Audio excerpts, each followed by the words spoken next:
salesperson, so if my mouth's open, I'm selling. I mean, I just can't help it. I've tried to open my mouth and not sell, but I haven't been able to achieve that. So you'll have to forgive me for that.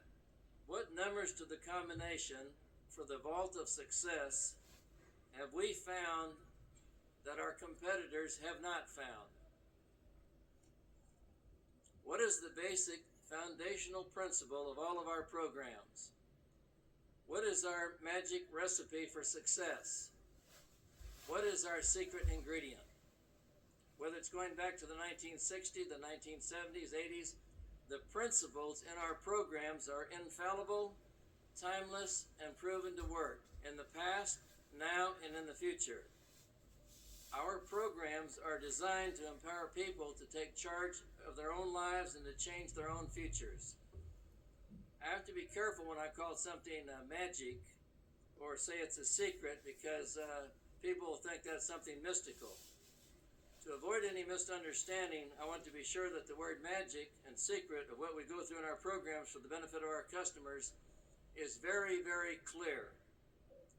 Unfortunately, just because something is clearly defined does not mean it will be accepted and put to use.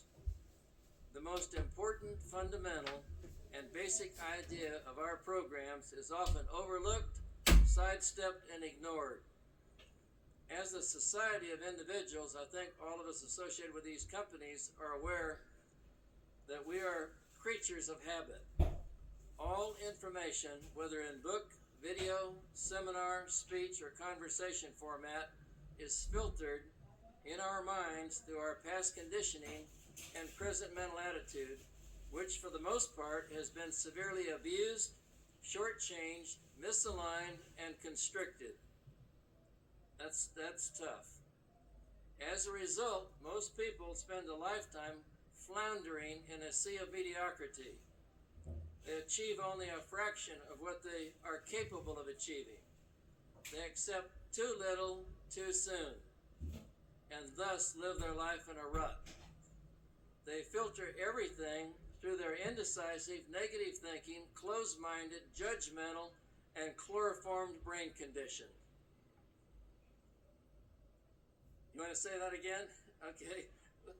We filter everything through our indecisive, negative thinking, closed-minded, judgmental, and fear-ridden mindset, thus living their lives in a chloroformed brain condition.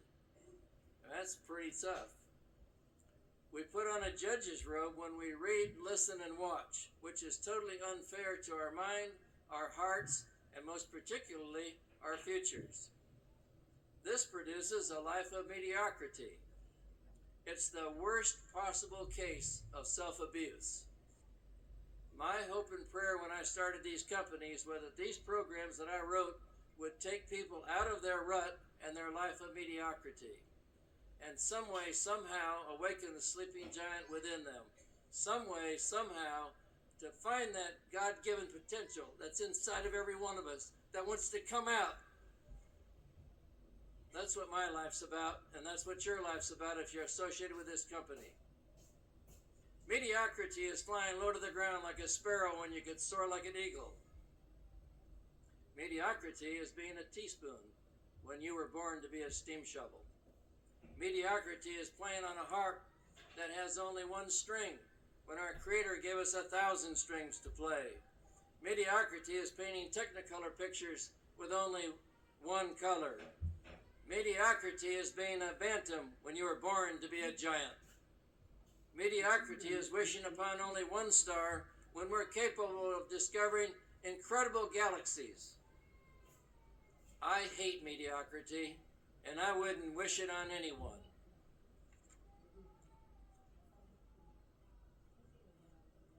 What is the result of a mediocrity type mindset? Only an extremely small percentage of what we read, hear, or see has even a half a chance to be remembered, let alone being allowed in our subconscious mind, accepted, and then actually applied and put to use.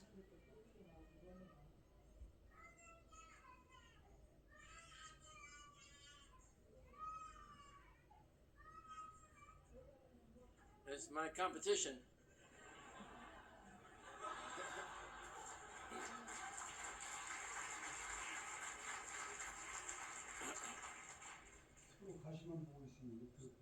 I'm really proud of that because none of the other speakers that have been up here this morning have been able to motivate that child to come alive and show its exuberance.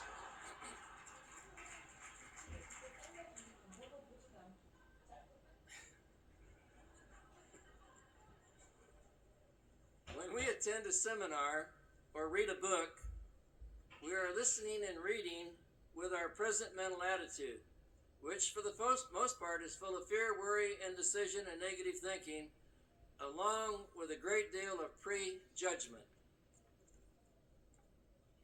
When you listen, you actually hear 100% of what comes into your ears. But by the time it goes through your mental funnel of your subconscious mind, where you can accept it and believe it, understand it, and use it, it has been reduced to only about 10% of what came in your ears, or of what you actually heard. So the question I think any of us would ask, is there a better method than this method?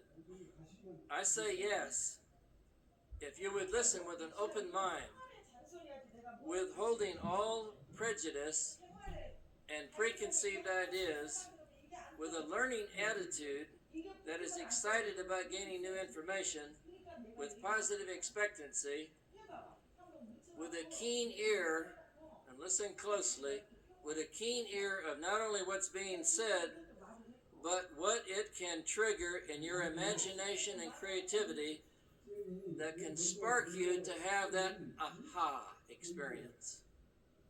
And what is an aha experience? Well, that can explode potentials and possibilities you never dreamed or thought of before. Now turn the mental intake funnel upside down. Then instead of getting only 100% of what you are hearing or reading, by the time it goes through your listening filter system and into your subconscious, it will ignite and explode your creativity, your imagination, your ingenuity, your inventiveness, your resourcefulness.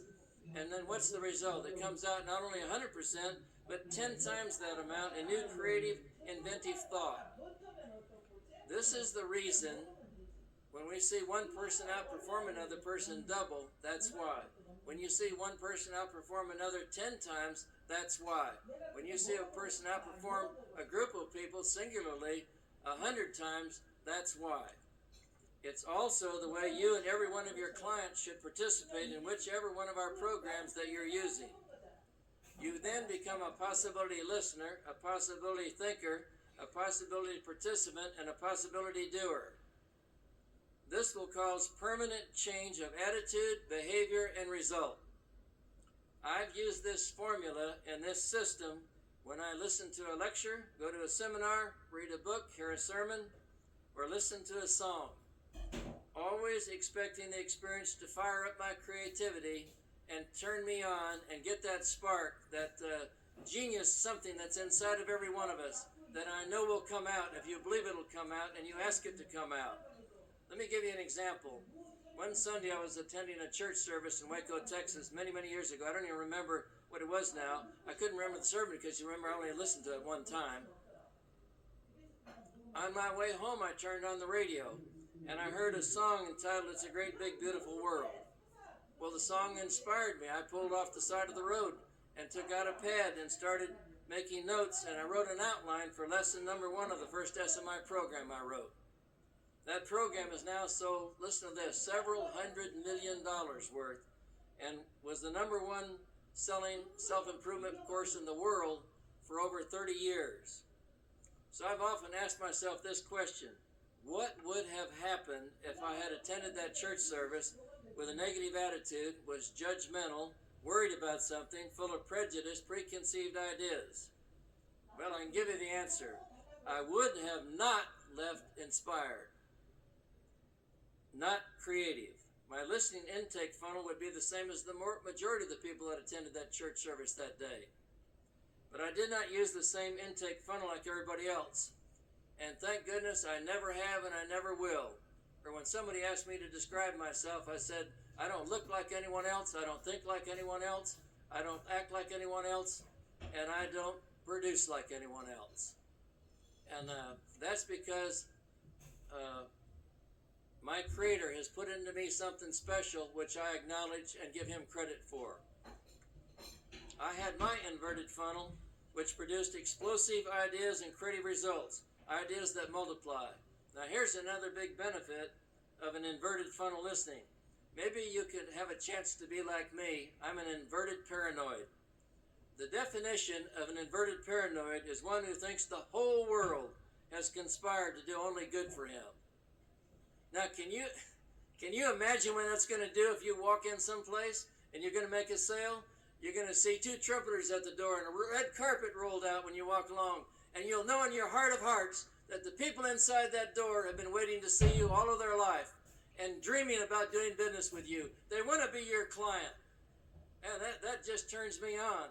That's exciting. It doesn't make any difference what you're selling or where you're going or who you're talking to. You know they want to do business with you.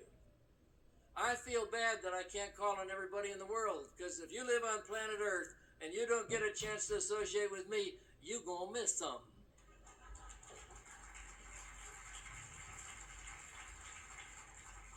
Now, what are we talking about here? We're talking about attitude, aren't we? That's exactly what it's all about. For some reason, in our present culture, we have been taught that you should read more and more books. And boy, this kind of indicts me, because I know a lot of people here read a lot of books. But let me say something about that that's incriminating to those of us that read a lot of books.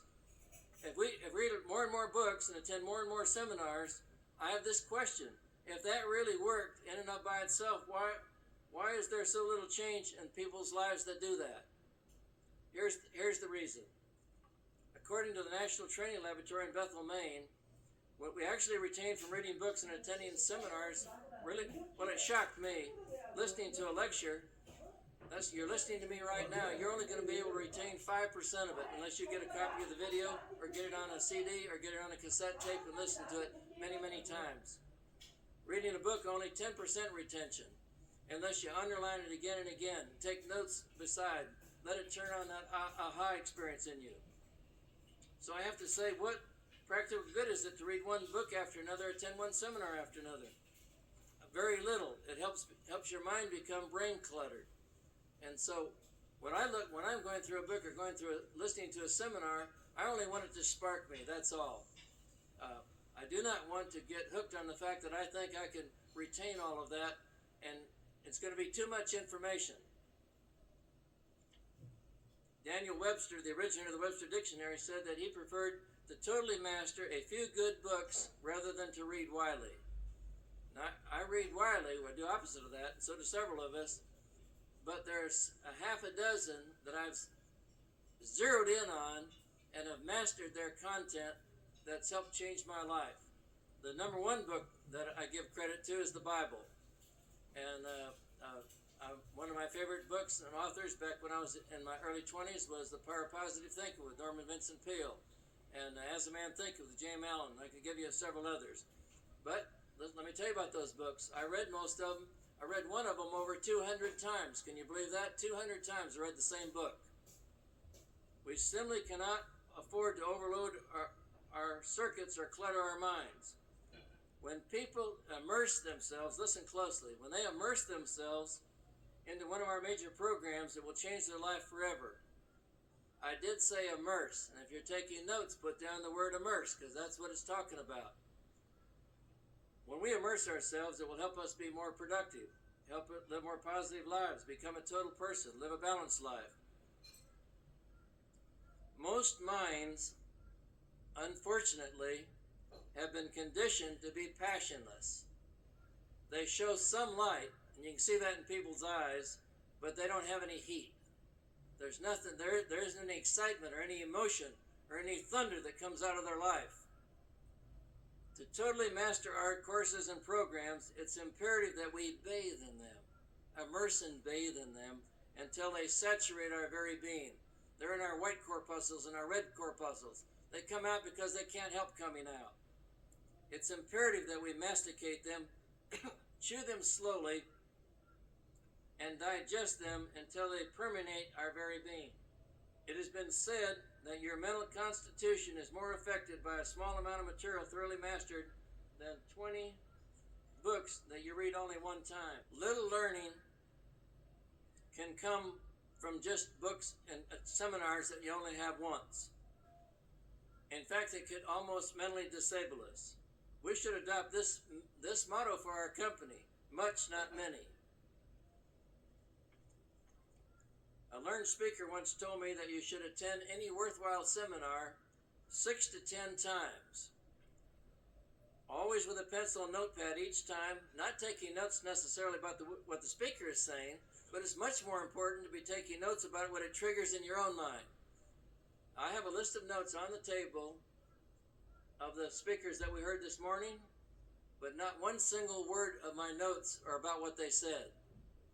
But what I have in my notes is what it triggered in my inspiration and my inventiveness, my imagination of what I can do to help our companies from what they said. And that's the way to listen.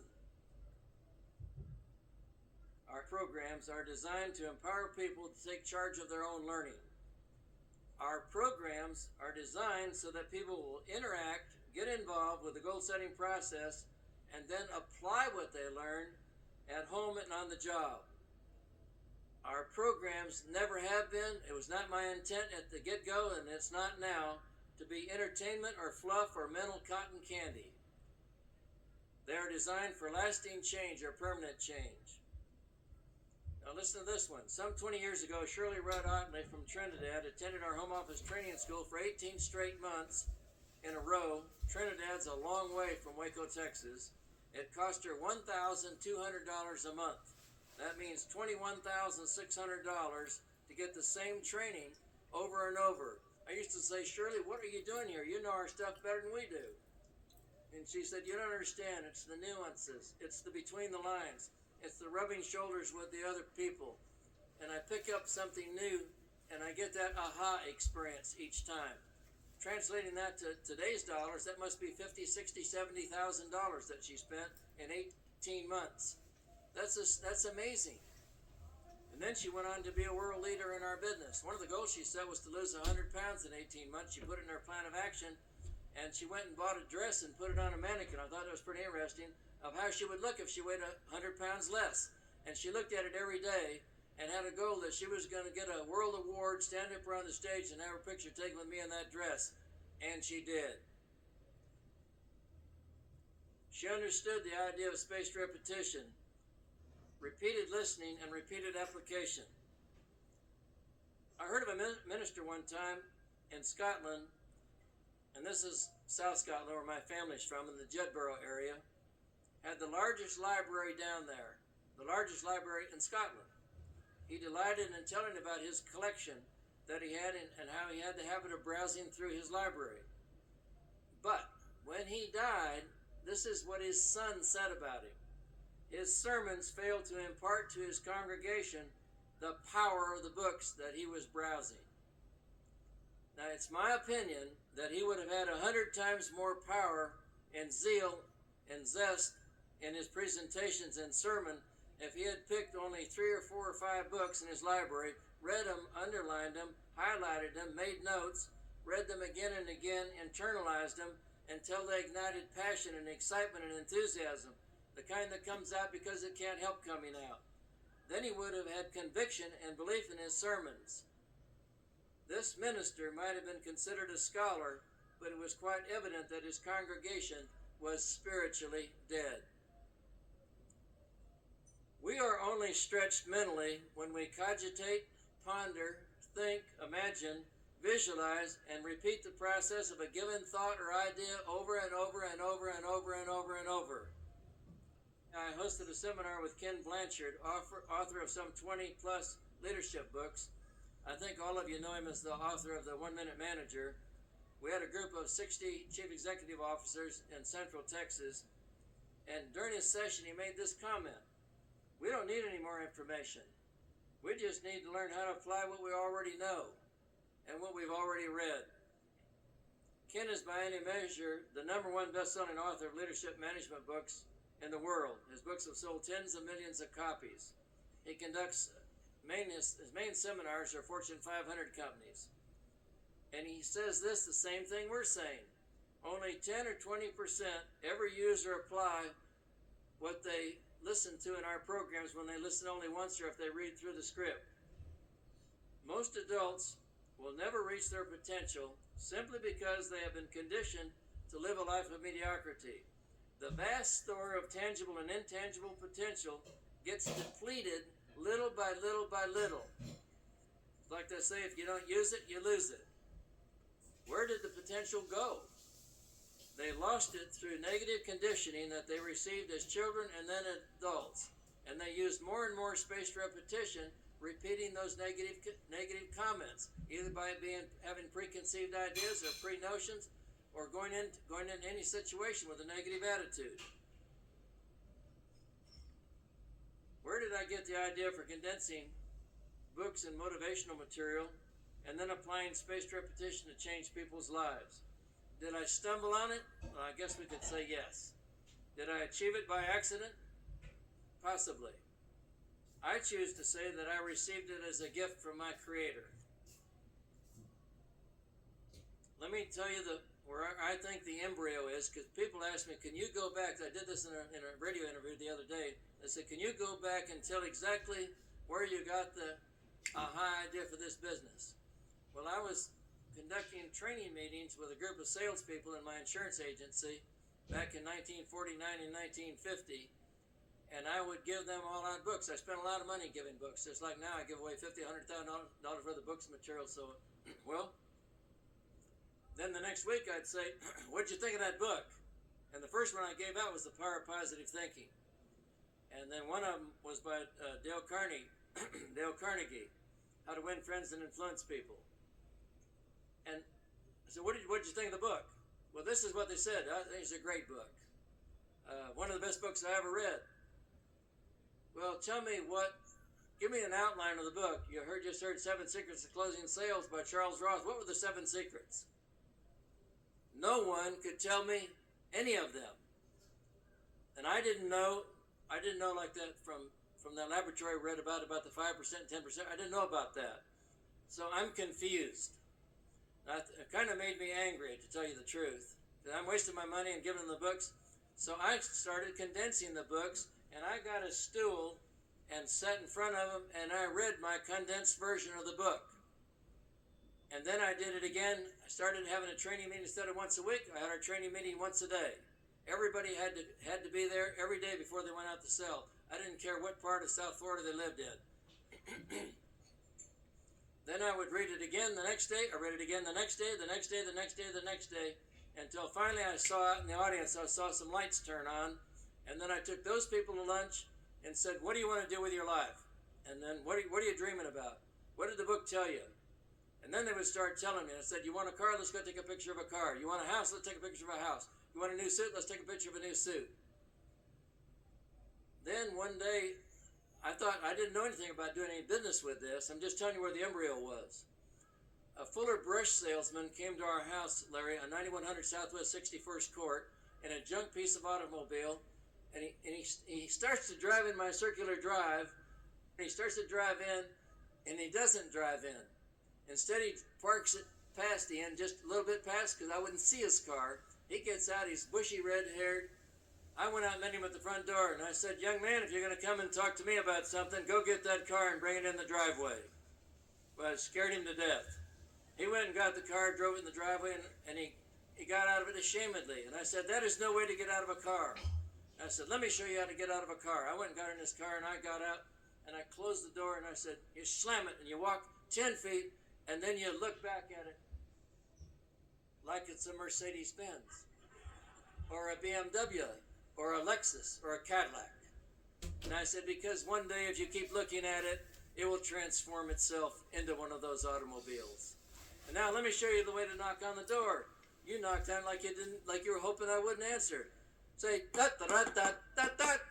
Let them know there's somebody there with personality, with charm, with excitement, with enthusiasm, with zeal. He stared at me like I was a nut. I invited him in, and I now was no longer reading the condensations on the stool. I got tired of that, and I started putting them on reel-to-reel tape.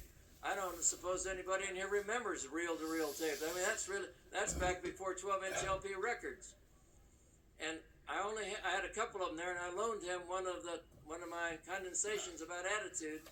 And I said, here, take this and listen to it every day, come back in a week. He came back in a week, he was still the same guy. I said, take it, read it, listen to it every day, come back again. He came back and he was kind of cleaned up a little bit. And I said, let's sit down and talk about your goals. The net of it is he was the #1 salesman in Fuller Brush Company for the state of Florida, driving in my driveway. This makes me cry, driving a brand new Mercedes-Benz automobile. Visualization works. Attitude works. Enthusiasm works. Enthusiasm is the emotion management that paves the way for you and your ideas. It shouts in letters 10 feet tall, I've got what it takes. That was the embryo of our business. It was the genesis in my life that led me to this idea. Now, who taught me that idea? It came from my father. He was a cabinet maker in Germany. He was the best teacher I've ever had or ever known. His system was pretty simple. He would tell me, show me, let me, correct me, tell me, show me, let me, correct me. Again and again and again, and he would do this until he hammered home over a period of days, weeks, and months, whatever it was that he was trying to teach me or show me. It was the genesis of our system, the magic ingredient. Let me give you an example. My first bike.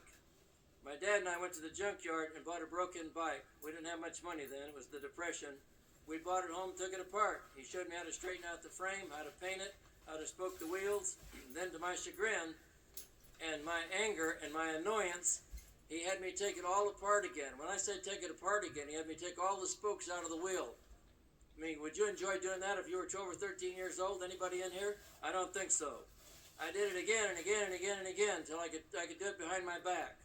His system must have worked because during my teens, I bought and sold over 300 bicycles, put the money in the bank, had more money at age 16 than any kid or adult I knew. Another example, we were going to paint our house. I thought he was going to go to the store and find out what color the house my mother wanted, go buy the paint. He said, no, I got to teach Paul all about how to make his own paint. So we bought just the white lead paint. We got all the colors, and we did it again and again and again and again and again and again and again and again and again and again. He'd show me, tell me, correct me, let me. I didn't enjoy some of that. Another example, my first airplane. Now, Josh, I thought he was going to go to the store with me. We went to the hobby store, and you could buy a model airplane then for 10 cents. Okay? And he said no. He said, design your own. Well, I'll have to admit, at 12, I had a tear in my eye. I didn't know how to design an airplane, so I kind of begged him outside the store, let me just buy one, and let me study it. So he weakened and said, okay. I took it apart before I put it together again. I knew if I put it together, I wasn't going to see those parts again. I memorized the ribs, the stabilizer, the engine mount. There wasn't anything I didn't know about that plane. And then I started designing my own. And what happened? I had 7-foot wingspan planes. I built over 25 planes. I was first placed in any contest I entered in them because I knew more about design. I knew more about... and he also made me go to the library and get a book and find out what made flight. Of course, that's why I became a pilot as a young man. That's why I enjoy flying still today. In fact, one time for 2 years, I sold life insurance only to airline pilots and only to pilots. I just wanted to be around airports. I wanted to be around planes. And it started then. And he would tell me, show me, let me, correct me, so on, until I knew every piece of it. It was a struggle and difficult at times, but can you imagine the joy in my heart the first time one of my planes flew? It was in my head. It was a part of me. I was a part of the clouds. I was a part of the sky. We merged together. It was in my heart. It's in my toenails, my toenails to my eyeballs.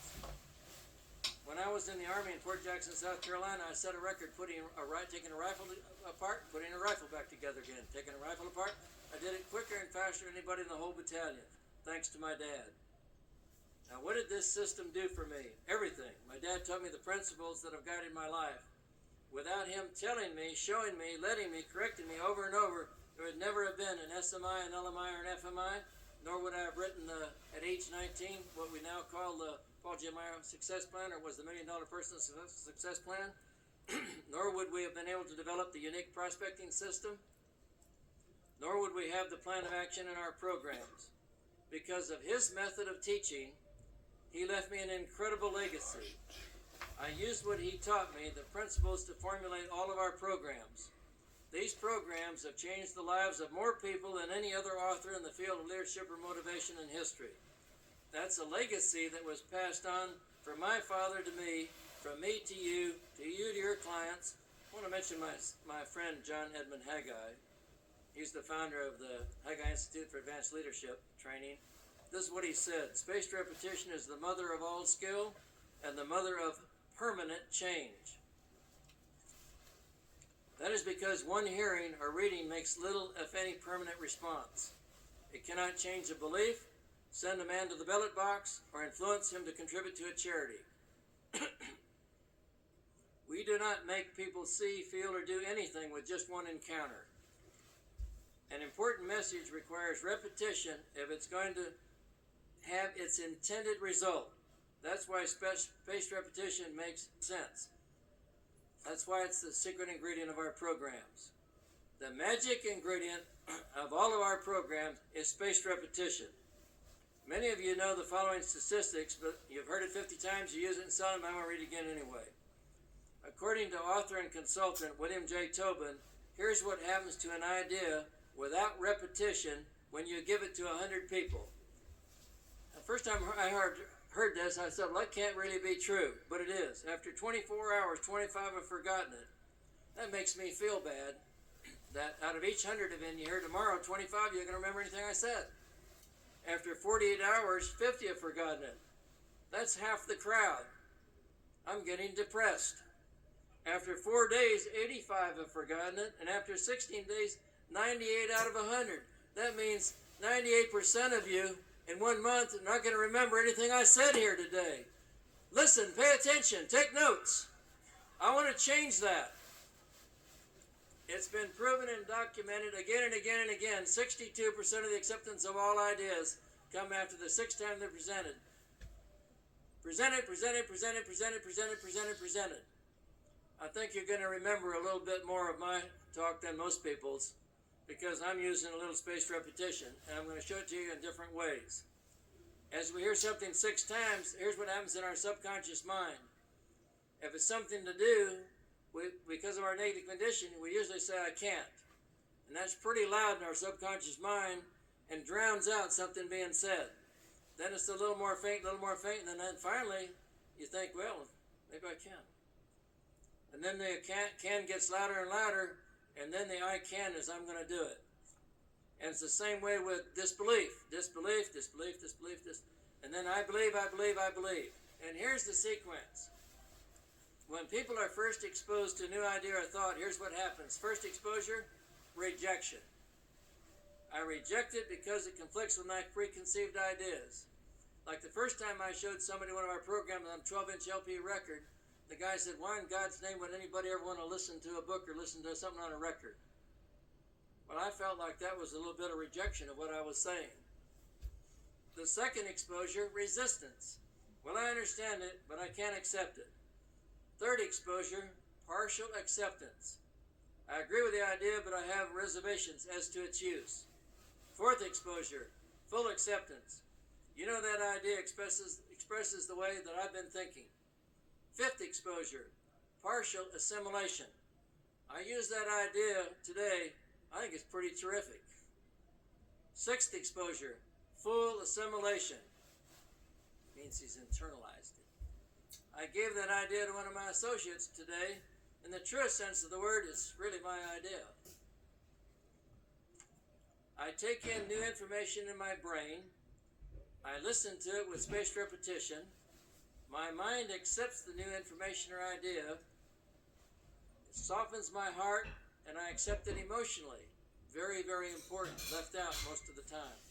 I now have desire and passion and a new will to take action. The result, changed attitude and changed behavior. No one will ever change by reading a book, attending a seminar one time. Our change only comes by our will after our head and heart acceptance of new information. And for those of you associated with this, you need to get this down and use this information. Intellectual change of mind comes first, then emotional change of heart, and then volitional change of will. We make choices and we make decisions after we have information and after we buy into it. In 451 BC, Confucius said, "What I hear I forget, what I see I remember, what I do I understand." Another advantage of spaced repetition and a plan of action is that when people are focused, and there's a big word, focused. Had an attorney friend of mine come to the office the other day, and I said, "Mike, you've been doing this 30 years. You're one of the top 25 estate planning attorneys. Is there any kind of common denominator or something about all these people, any commonality?" And he said, "Well, actually, there were educated and uneducated, fat and thin, short and tall, black and white, Indian, every kind, from every place in the world." And he said, "Yeah, there's one common denominator of all of them, and that is their ability to stay focused, like a heat-seeking missile or a laser. That's the one single common denominator," he said, "about all of them, plus having a positive attitude. But we are not going to be able to learn to focus on anything until we can get it crystal clear in our mind. It will not be crystal clear in our mind until our eyes can see it, or like the poet says, 'What thou seest, thou beest.' There isn't, and you've heard me say this before, there isn't any science, dogma, creed, or religion in the world that will allow you to attract or draw anything to you that your thought repels. And your thought will repel any and everything that you can't see, can't describe, or can't put down in black and white. It requires focused attention. All outside distractions must be eliminated." People get annoyed with me sometime when they're in my office and I'm talking to them and the phone rings. They look over at the phone. They're expecting me to look at the phone. They're expecting me to pick up the phone. I don't even hear the phone. It's a little problem with Jane and I sometime, but I'm working on it. In the 1880s, Urban Ebbinghaus discovered this. He discovered that if people are exposed to an idea one time in 30 days, they retain less than 10%. So we're talking about 100-something years ago. And then 100 years later, Albert Mayraben presented some fascinating information in a book, Silent Messages. In his research, Mayraben found that if people were exposed to an idea one time, at the end of 30 days, they retained 10%. Well, that's the same thing the other guy said 100 years ago. But if they were exposed to an idea 6 times with interval reinforcement, they retained more than 90%. Well, his research was done in 1980. I discovered that in 1950, 30 years earlier, thanks to my father. Internal reinforcement means that the idea was presented once, then again the next day and the next day and the next day, then again the next week and the next week, then again the next month and the next month, and so on. In other words, there were intervals between each review. That's why we suggest in our programs that people listen to each lesson every day for 6 days in a row, and then after completing the program, start at the beginning again, do it over again. After completing the program, start again and do it over again. Spaced repetition is the same thing as interval reinforcement. That means to present an idea once, and then again, and then again, and again, and again, and again, and again, and then a week later, then a month later, and a year later.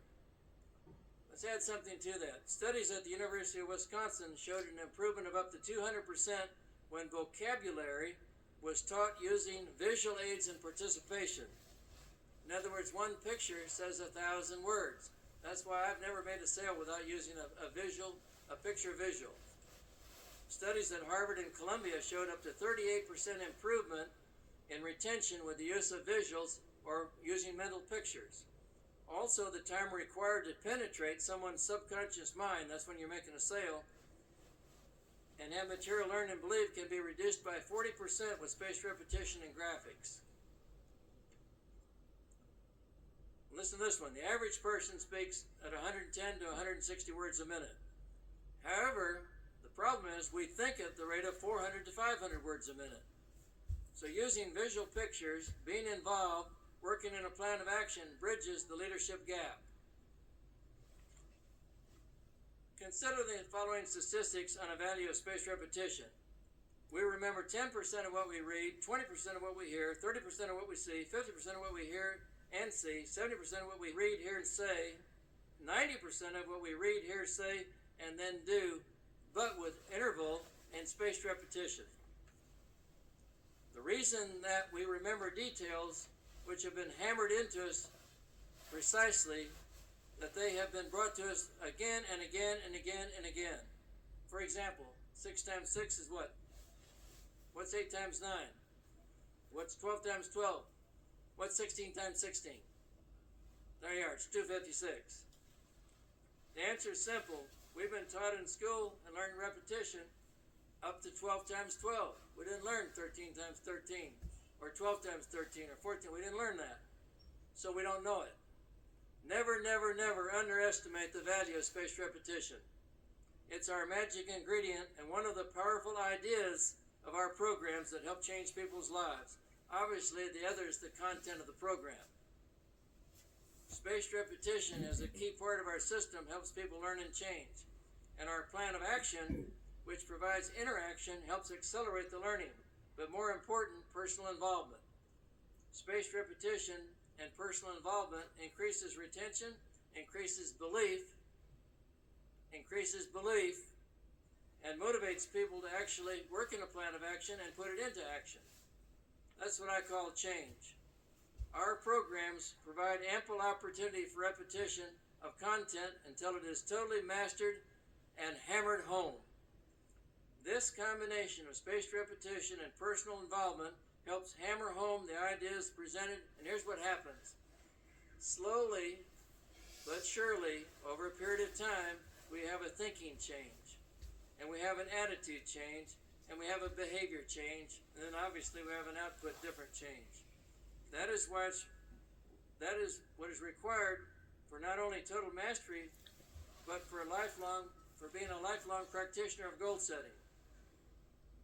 Only with total mastery is it probable that any idea learned will ever be put into action. Spaced repetition requires total mastery. Any person who is intelligent enough can listen to a message and echo it. But the power of the message is not in the echo. The power in the message is what the message means to the person listening to it and what that person does with the message. That's his exact words off of his tape. He was living proof of the power of spaced repetition. He was the ultimate product of the product. And what did he change? He changed his personality. He changed his thinking. He changed his attitude. He changed his self-image. He changed his belief about himself. He changed his capacity to produce, and he changed his productivity.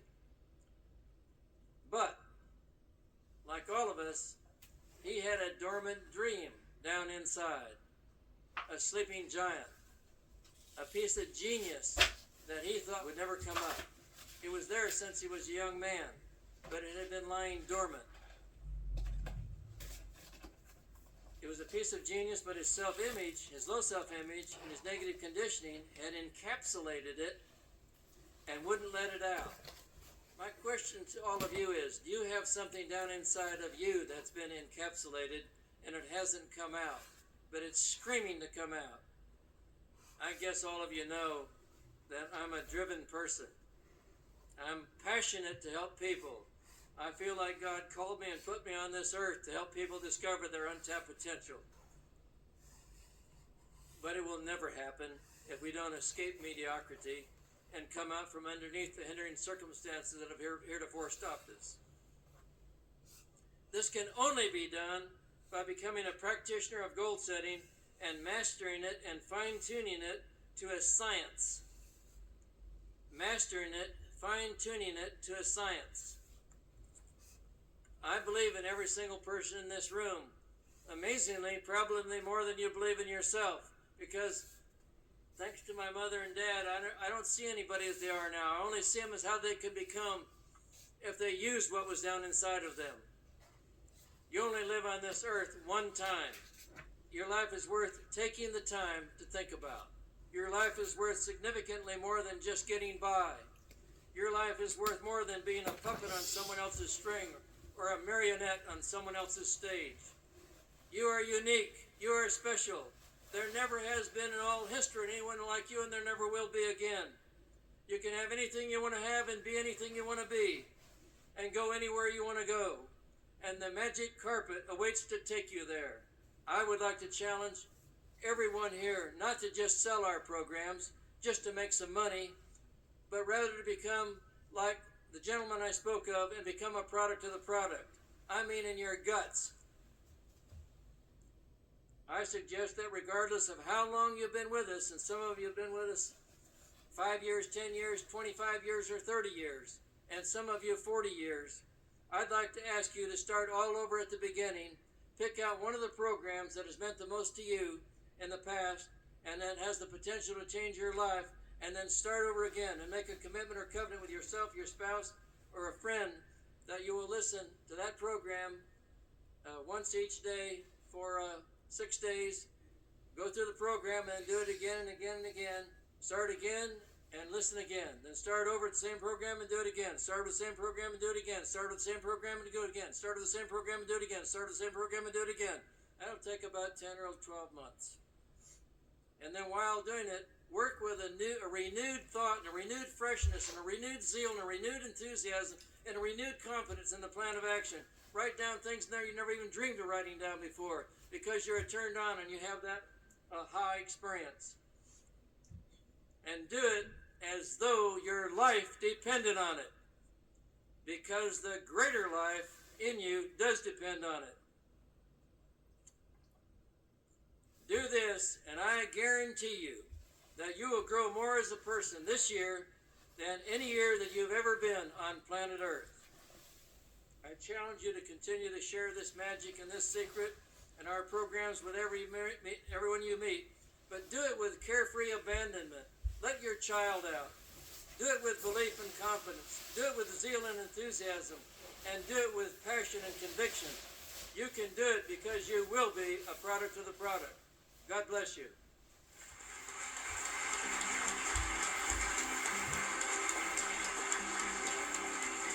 Thank you, Paul J. Meyer. Let's thank